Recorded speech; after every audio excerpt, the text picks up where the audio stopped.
Mayang Imphal Assembly Constituency ki Manung Channa Mayang Imphal Kokchai Makha Leikai da Local Area Development Fund ki makha da Community Hall ama MLA KONGKHAM ROBINDRO na MEEYAM da KHUTSINNAKHRE. Community Hall KHUTSINNABagi thoram aduda Mayang Imphal AC MLA KONGKHAM ROBINDRO Abuzam Yaima Singh Social Worker Amadi Irom Rabi Singh President BJP Mayang Imphal Mandal Namathang Sitna Chief Guest President Amadi Guest of Honor Oina Saruyaki. Ngasi Community Hall KHUTSINNABagi thoram aduga mari leinana MLA KONGKHAM ROBINDRO Singh na phongdokhibada maitai furubasi nungai thokpa henman badna ngasi gi fibam asi oirakpani matam kharagi matungda yelhaumi Singh mutkhiba yabagi akiba leire masi punna thengna hobagi tangai fadaba lei haiba wafum thamki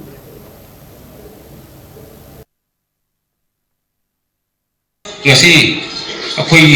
kai thokpa jati sigi akhoi ben pulimen se sub nai thok le nungai thok le de akhoi jati je nungai thok ko himam dei ne ba ningthau ge na pala ba ningthau gi macha ma su de ba horom ba akhoi mitai jati se manipur gi mapu hoiro na mayam ne bine ba jati myam se